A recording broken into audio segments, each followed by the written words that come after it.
Welcome to the Banker Lamp. Please enjoy the video. You start by assigning a stable IP to your console or PC so rules stick. Once done, log into your router and enable UPnP for automatic peer-to-peer hole punching. This often fixes restrictive NAT. If UPnP is unavailable, note the specific platform ports to forward, because manual port forwarding ensures party traffic reaches your device.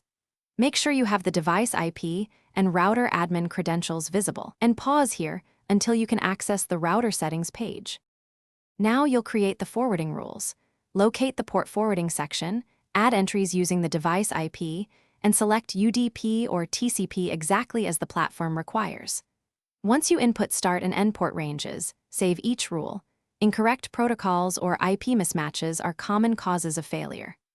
After adding rules, reboot the router to clear cached NAT mappings, then reboot your console or PC so it requests a fresh connection. If your router supports port triggering, consider it for dynamic opening of ports. Finish by checking your platform's network diagnostics.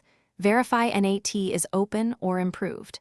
If forwarding fails, place the device in DMZ temporarily, but only one device because DMZ exposes it more. Once done, power cycle your modem and router to refresh the external IP mapping.